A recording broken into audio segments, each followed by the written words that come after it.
Welcome, everyone. We're going to begin the webinar on the one-foot view of lean. I'm Melissa Jolls with RDA Impact. Don Sweigart with Elite Body Shop Solutions is your presenter today. The webinar will take approximately 45 minutes. We are recording it and we'll post it on our YouTube channel. If you have questions during the webinar, you can type them in the chat box at the bottom right of your screen, and Don will answer them throughout the presentation.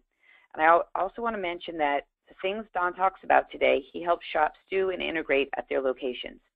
Now, I'm going to turn it over to Don.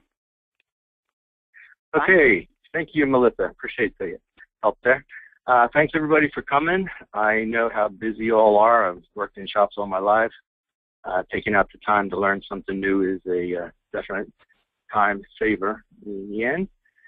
Today, we're going to look at lean processes up close to see how they actually occur and what they can do in a body shop setting. The term lean has been used a lot nowadays. Everybody's familiar with it. You've probably had some maybe training courses, or people have come in and used some lean tools to help you. So the topic is getting out there in the business. I've been doing work with lean since 2003, but I started in the body shop business when I was a kid, of course. And in the beginning, just like everybody else, nobody got into this business from reading a how-to book. Pretty much everybody that's in this business has learned hands-on how to run the business while keeping customers happy.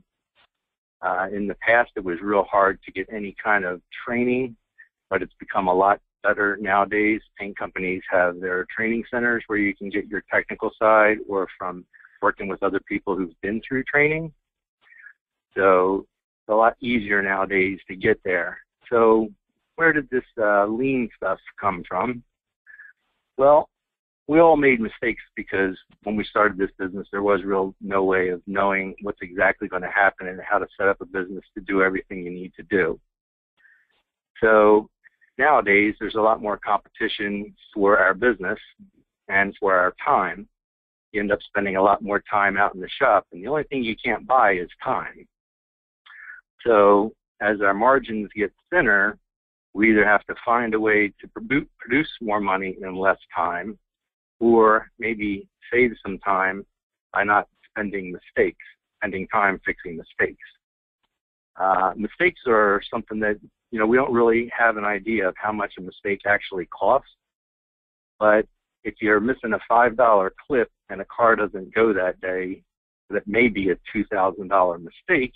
Not that you're going to lose $2,000, but you didn't get $2,000 that you needed to get today.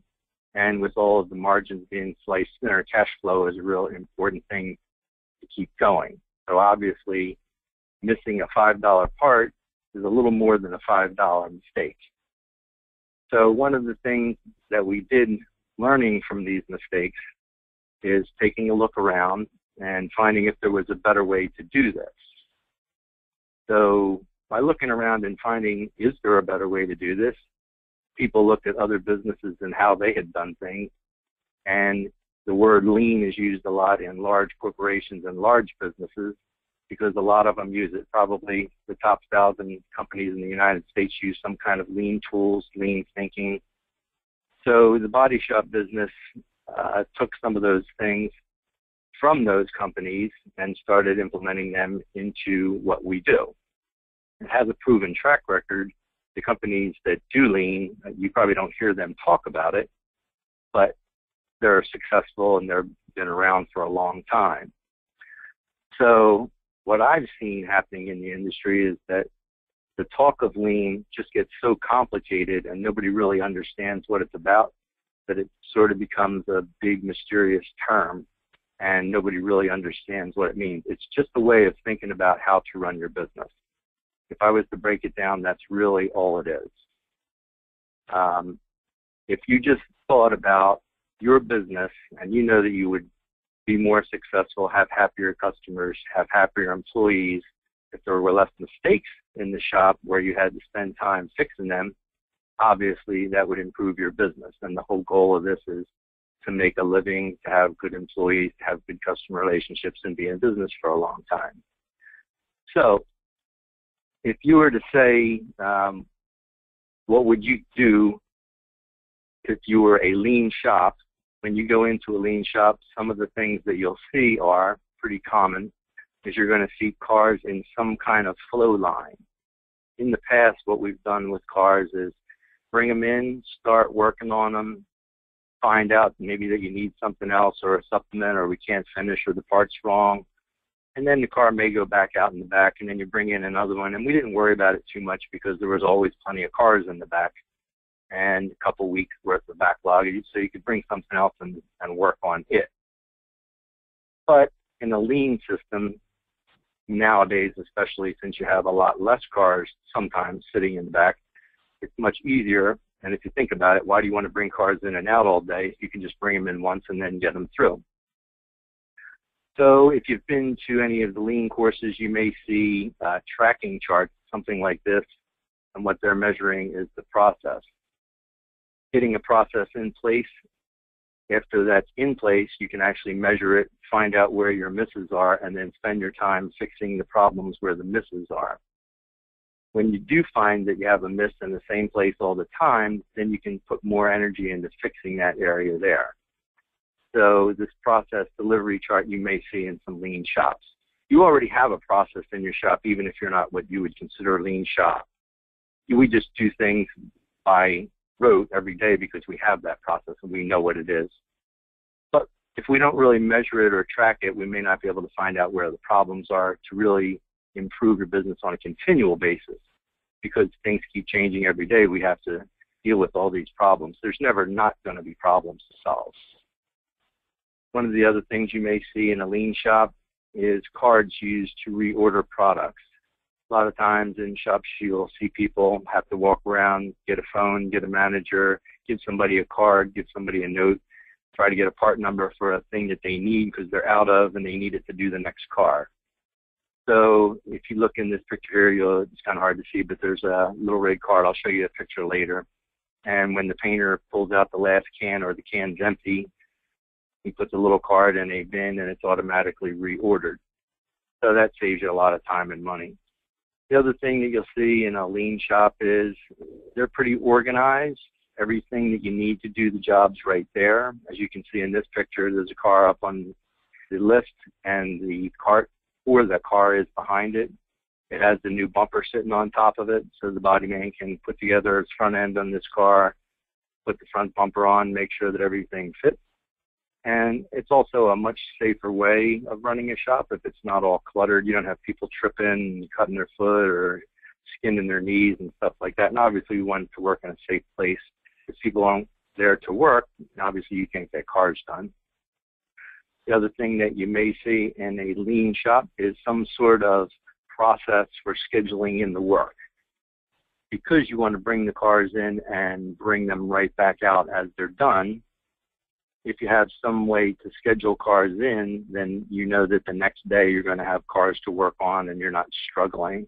This is a tool of lean, setting up a schedule so that you can bring in cars and everybody can see what's going on. So this is a visual management tool.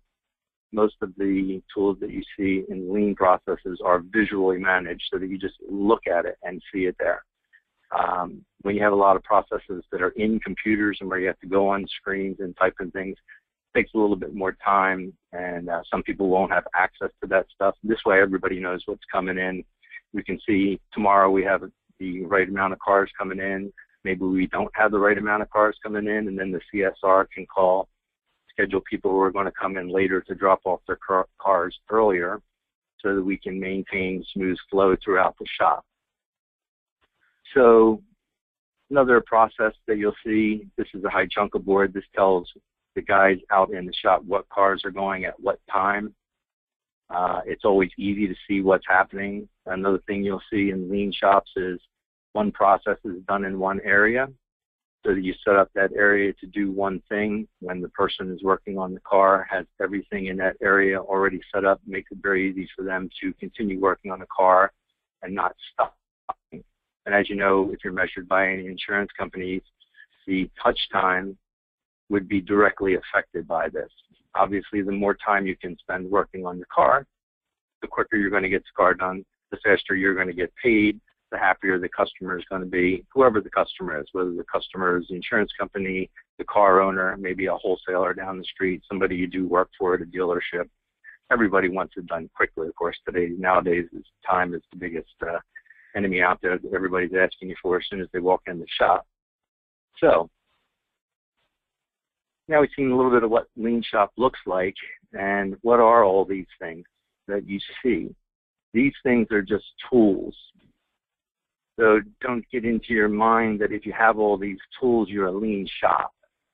What these tools allow you to do is set up a system so that you have something to measure, and then when you have a problem, then you can start doing the problem solving. Now, as owners and managers, we've all been the best people in the world at problem solving. That's always been our forte in the past. And that's what you had people doing all day long, making sure that they knew what was going on, production meetings, all different ways of handling everything so that we can have a better process. So why would we want to do this process?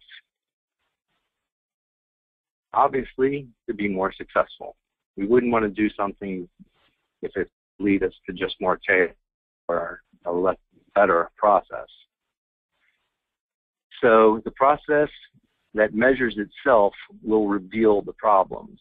So if we do 5 cars a day, we don't want to have all 5 of them halfway done at 3 o'clock in the afternoon. If it's possible to do one every 2.5 hours, then you get your 5, or whatever the division would be. And all these tools are there to help you see the problems. So if you have a flow line in the shop and you see an empty spot, you know, well, there's supposed to be a car there, isn't there? Or why did the car move forward already if this guy has 2 cars and his body can't work on 2 at the same time? So a lot of these tools are there for your visual management of the shop. So that sounds pretty simple, right? And it is.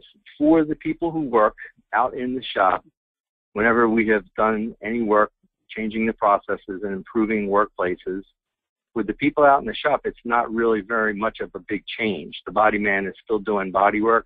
The painter is still doing paint work. Detail guys still doing detailing. Your repair planning or tear down teams are still doing the same thing.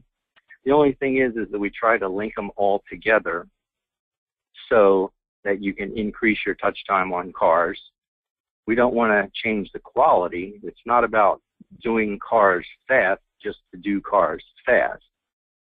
In reality, you may still do the actual amount of work on the car in the same amount of time.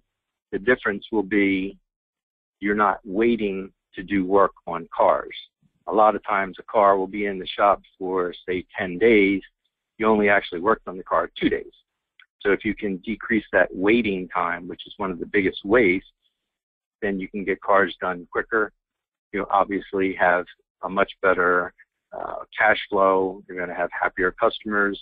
And the people out in the shop will actually enjoy getting the cars done on a process time where it's the same all the time instead of having to rush like crazy on Friday afternoon to get 10 cars done and not have anything to do Monday morning. When work is steadier, it's easier for anybody to get the work done. So what's the biggest difference? If I said it's the same for the guys out in the shop, then what's the difference with lean? And the difference is, you know, the guy who is the owner of the process. You now, as managers or production managers or owners, who were the guys who used to make everything happen, put out the fires, you had all the information in your head. You knew what car had to go when. Everybody asked you what to do before anything happened. And you had to make the instant decisions all the time to solve any problems or any hiccups or something that's not going the right way. So what's different about lean with that? Well, now the managers have a way to fix the problems so that they don't happen again. You're still going to have problems to fix, but you're not going to be fixing the same problem all the time. So if you set up some kind of system where you're able to check on each of the cars going through the shop at their delivery time or whenever you wanted to look at them, you would be able to see when there's a problem, and you would be able to somehow come up with a better way of doing things. So with some of the lean tools, you might decide to do something different. But without having someone looking at the big picture and having a process to understand where the real problems are and what problems to work on, it's a lot harder. So it's about problem solving, really what it's about. When you're thinking differently about the problems, you then understand that if you fix the problems so that they never happen again, you're obviously going to have a better process. So I named this presentation at the 1 foot level just to get an idea of what it's really like down on the shop floor level when you're actually doing this in your shop. That's the one thing that people struggle with, is they don't understand what would actually happen if you were to put in these processes in place. So what you're going to see at the 1 foot level is you'll still be the problem solver. But now you're going to be the person who can look at the whole process, because you set up a process, not just a way of getting cars done, but an actual process where you try to get them done in some kind of order. The problem being is, in the past, if you were getting home with a ton of questions and a lot of things going wrong at the same time, then you really can't stop and sit back and look at your business and see, what do I have to change so that we don't have all these problems? Because having all these problems doesn't help anybody. It doesn't help customers, doesn't help them around the shop, doesn't help at all with your cash flow if you have cars that don't go, especially when it's a $24,000 hit in the last day of the month. If you have some way of making sure that you have some tools to be able to look at this process, then that's what's going to really make you successful. And in this business, you have to be successful, to set yourself apart. There are more tools, and all those tools are going to help you to do that. They'll help you to be more successful. The other thing that you're going to see out on the shop floor level, after the improvements get into place and the employees get used to them, you usually see the employee morale go up a little bit, because now they feel a little bit more ownership of what they're doing. They know exactly what's the next car to do. They know exactly how you want it done. They know when it should be done by, and they know that they can ask for help if there's a problem. All of those things make people feel safer in their job, and then you're actually going to help train them so that they can do some problem solving too, so that they may at some time in the future come up to you and say, hey, if we did this, I wouldn't have to move this over here to move this over here. And then you'll start doing all the little problems that help with improving. And the more that you can improve and the less time people have to spend doing things that are just waste, the biggest two are movement and waiting. Well, obviously, you're going to get more cars through your process quicker, which is going to lead to the three things that most customers want. When I sit in front offices and listen to customers, first question they ask when they come in before you've even seen the car is, when will it be done? So you got the speed there. Quality, you hear about that from the customer when the day they're coming to pick it up and you didn't talk to them beforehand and you didn't realize they wanted the car completely detailed or something else, or buffed out a dent in the other fender or something like that. So their version of quality, that's what they want. That will improve at the 1 foot level. And cost. Obviously, if you don't have a lot of problems, your costs will go down. You won't be having paint redos, or you won't be scratching parts that have been cut in and have to redo them, stuff like that. That's all from having a process. So at the 1 foot level, I know people want to do a good job. I've always wanted to do a good job whenever I work anywhere. You walk in, you want to impress the boss, be a good guy, get a raise maybe in the future or something like that. But if you have a bad process, you can only have a bad outcome. No matter how good a person is, they will work their way around whatever obstacles you put in front of them to get to what they know is needed. But if there's a good process to start with in the beginning, then they can always have a good outcome and have less likeliness of having problems. Fixing a customer problem is really expensive, and sometimes you just can't even figure out how much it's going to cost you. But if you lose a customer because something stupid went wrong, some little thing that you forgot, it's really expensive, because that customer is going to hopefully bring other customers. Your repeat business is very important to you. And then the other thing that I truly believe is there's always a better way, no matter what, because things change every day of the week. And the guys who figured that out are the guys who are going ahead with their business and getting to be the best in their area. And it doesn't necessarily come in the box. It's not something that you have to buy. You don't need a huge brand new spray booth or something like that. It's the newest fancy dancy chrome tools to take care of. But what you do need to do is you do need to know how to solve problems. Now, I'm going to go through a little problem-solving exercise that this one threw me for a loop when I first read about this and looked at this. I was stumped myself. So I think it's kind of interesting. Hopefully you guys will enjoy it. And it'll give you an idea of problem-solving in a shop at more than just the immediate level. And when I say that, what I mean is the boss, kid comes to the boss and says, "Boss, we're missing this tie rod." Okay, drive down the street, go get the tie rod at the auto parts store, bring it back, put it on. That solved the problem. But we didn't solve the problem of why didn't we have the tie rod. What was the real cause of having no tie rod there when we needed a tie rod? So this occurred back in 2009. The Jefferson Memorial is taken care of by the National Park Service, and they noticed that the memorial stone was crumbling at a really high rate due to the frequent amount of power washes that they had to do to remove the bird droppings. So if I was to ask you, how would you solve this problem? Well, you don't have any information at all. So you really don't know. But if you were the guy who was in charge of that monument and the boss told you he wants it clean every day, you would clean it every day because that's the only solution to that problem currently. So there is an actual process solving step by step. And the first one in this situation here is, what's the ultimate goal? Well, the ultimate goal is care, maintain, and revitalize the national parks. That's what the ultimate goal is. What's the ideal situation? Well, right now, they're washing it 365 days a year. They want to wash it once a week. They don't know how, but they know if they keep washing it every day, they're going to have problems.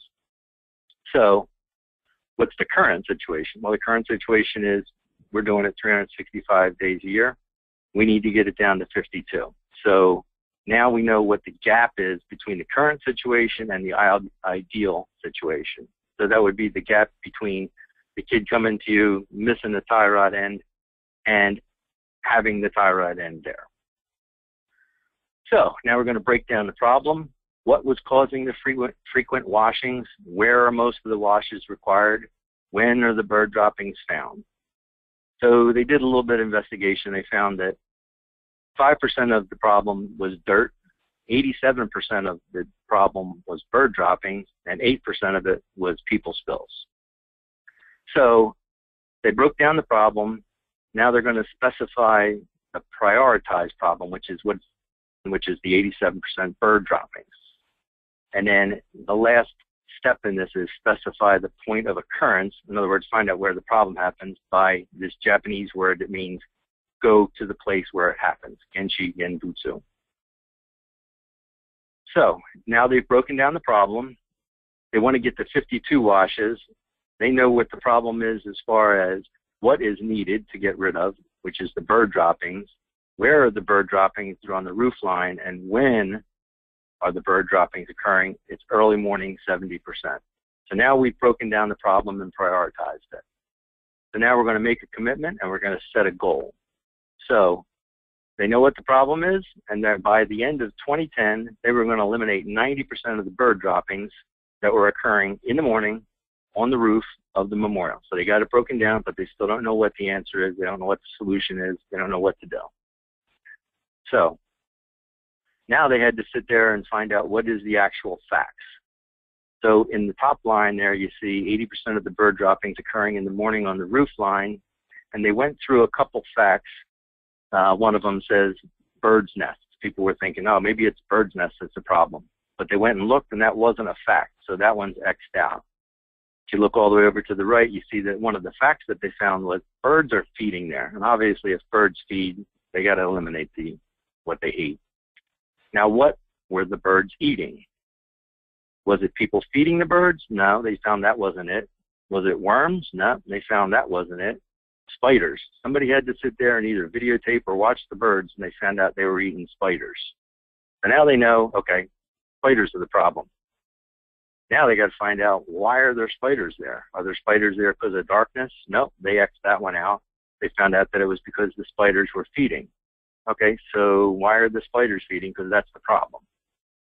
Well, they found out that it was the fact that they were eating the midges. Well, why are the midges there? Well, the reason the midges are there is, was it because there's water nearby that area? No, they found that wasn't a fact. But they did find that the lights were attracting the midges. So that was the fact. So now we've broken it down into what they call the 5 whys, which is when you ask why a problem happens and you ask more than just one time. So if you were to have the situation with the tie rod, why didn't we get the tie rod? Well, the guy forgot to order it. Okay, well, why did he forget to order it? Well, because he got called off on another job. Well, why did he get called off on another job? So as you can see, this problem-solving process is a lot more difficult and time-consuming than you think. If you don't have the time to do it, it's really hard to get a problem actually solved so it doesn't occur again. So now for the answer. Why does the stone need regular washing? Because large amount of bird droppings. Why is there a large amount of bird droppings? Because there's birds inside the memorial. Why are they inside? Because there's a large supply of spiders. Why is there a large supply of spiders? Well, because there's a large supply of midges that the spiders are eating. Why is there a large supply of midges? Well, because the midges are attracted to the light that they turn on at dusk for the memorial to be seen. So now we have all the information. So what did they do? Instead of turning the memorial lights on at dusk, instead what they did was they turned the lights on 1 hour later after dusk. They were still able to see the memorial, and that reduced the amount of midges, spiders, birds, and fewer washings by 90%. So they were actually able to pretty much do what they had tried to do. So I want to show you some pictures of a shop. This was a shop that was all set up with lean, and some of the pictures may be familiar with you. If you've been to any lean training, a couple of paint companies have been through there, took their notes and pictures and stuff like that, just to give you an idea of what it actually looks, you know, at the 1 foot level. This is the body shop at Andretti. This is in Moon Township, Pittsburgh, Pennsylvania. And this was about 2003 or so. There's the front office. There's the shop floor. You see it's pretty clean, organized. There's parts carts. If you look on the floor, you'll see there's an area marked out for where the car goes, and then right behind it, there's an area for where the parts cart itself goes. This is another shot from the other side of the shop. The shop was only about 11,000 square feet total. And they did about 6 cars a day. One booth, which was a side-loading booth.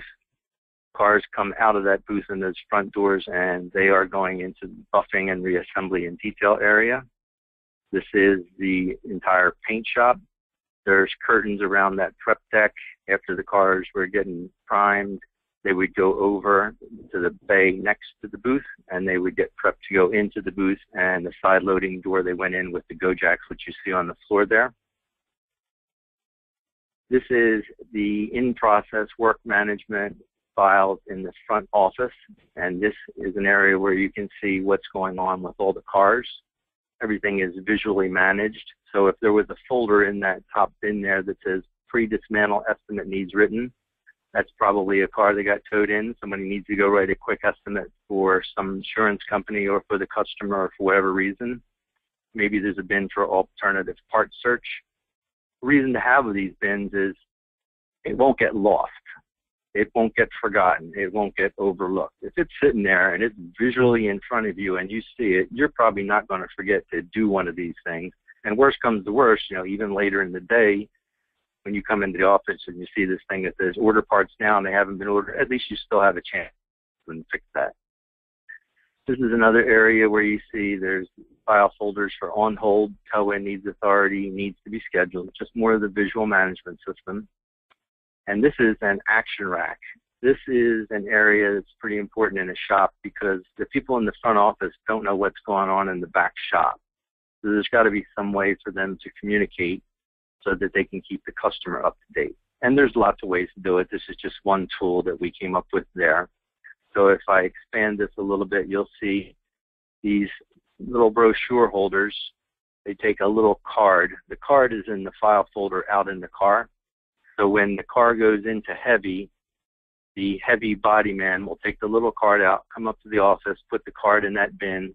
The CSR, who's sitting right behind this area of the desk, will call the customer, update them, update the computer, update any other information, insurance company, rental car wise, and then take the card and put it back into the folder.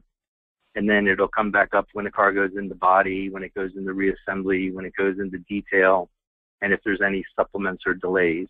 This is a way to keep the customers up to date so that the customers aren't calling you and you're calling them and updating them instead. This is the schedule rack.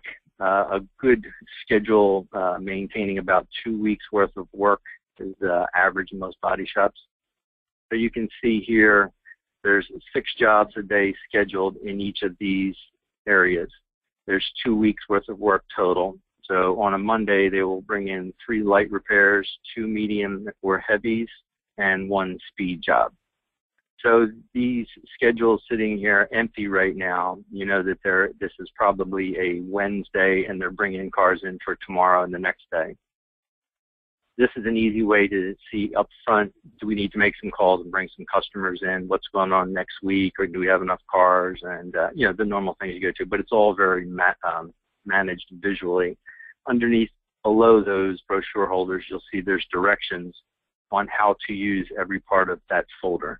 New employees come in, it's very easy to show them, teach them, and we know that it's going to get done. And if they have any questions, they can just look down at the standard operating procedures, and that will help them keep the shop running smoothly. This is the schedule rack instructions, just to show you, blow that up a little bit. So this tells you exactly how to use that area we just talked about with the medium jobs, heavy jobs, light jobs, and speed jobs. This is the actual workflow of the shop. This is just used for training to show new employees what happens in the big picture-wise so that everybody understands how everything affects everything else. At the top, customer comes in, it goes through check-in, repair planning, get parts. If it needs to go to heavy body, it goes off the heavy body, cut in, and pre-build.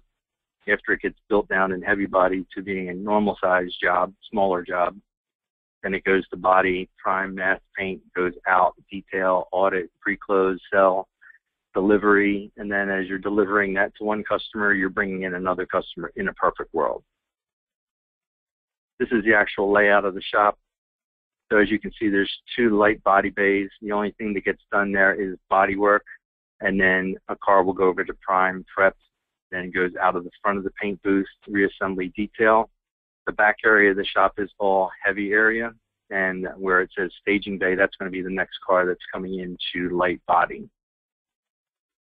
This is the production rack in the back in the shop, and as you can see on the bottom, today, tomorrow, and future.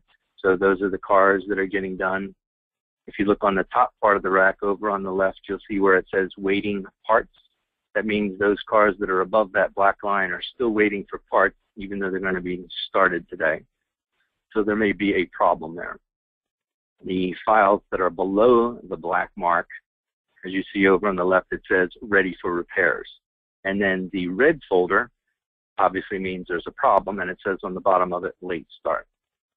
If for some reason you see a folder in there where it says late start, then you know, okay, we have to do something. What is it? Do we need parts? Do we need somebody to bring this car in? Does somebody have to work some overtime? It's a real easy way of seeing what's happening visually to see the car instead of having to go out back and see what's going on with the cars. This is the process on-time delivery chart. So what this was measuring is each of the processes, were they meeting their schedule? So if, say, every 2 hours, if you had a shop that did 4 cars a day, you would want 1 car to be done every 2 hours. So they measure how close they get to doing those cars on time. As you can see, they have lots of problems, and there's areas where they didn't quite meet it. but this tells you where the problems are so that you can then go back and fix them. This is just a tool for finding out where the problems are out in the shop.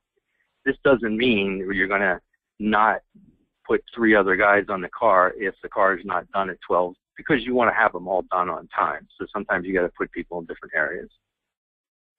This is just some of the signage that shows what things go where in the shop. There's the estimating station right next to the repair planning station. These are standard operating procedures for determining target delivery dates, and there's also directions for doing it for different insurance companies. This is the actual standard operating procedures for repair planning. So this would be everything you need to do to repair plan a car correctly as far as we know right now. If we find that there's a problem or something changes or cars change or insurance companies change or whatever changes, then you'd make changes to this. Without a written process, however, you don't know what to change if everybody's doing it differently every time. And that's where you run into the problem of we're so busy because we don't have a way of doing things the same every time, we'll probably never be able to. So unless you just stop one day and say, you know what, I've had it with all the chaos, I'm going to sit down and start some kind of process. It doesn't matter what it is, as long as you start it, then it's very easy to fix the problems and increase your productivity, increase the morale, increase the customer satisfaction. Here's another tool. So this is right next to the spray booth. If somebody puts a part there, it says parts needing immediate cut-in. The guys in the paint shop know we got to take this part in between whatever we're doing, get it cut in. Very easy way to take care of that.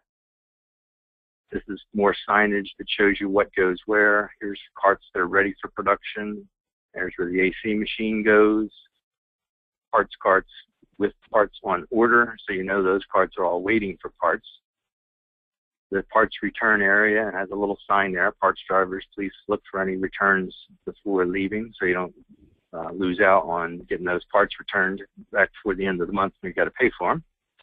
This is the parts order check-in area, so everybody knows if the guy comes and has some parts, that's where he goes. These are some more standard operating procedures. Paint prep SOPs. So this tells you exactly how to do everything. If you got a question or you forget or you haven't done something for a long time, how to cut in a fender or whatever it is. This is how to operate the spray booth, what to do, how to use it, how to clean it. This is the paint mixing room, which is right next to the bay. And in this picture, I'm going to blow it up so that you can see one of the reorder cards right there. So when he's finished with that first can of toner, he's going to pull the second one out, put the lid on it, take the red card, and put it into the bin for reordering parts, which is up top there. Then they automatically get reordered. The reordering card has all the information on what the part number is, how many to reorder, what the phone number is of the place to reorder.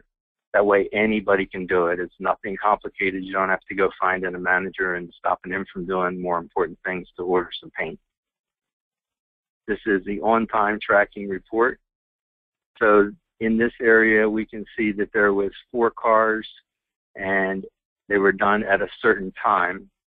If you look where the thick black line is, that's when they should have been done by, and it looks like these cars were all done a little early. Now that doesn't mean that the car moves into the next area. They would just be done and they would sit in that bay until they move to the next one.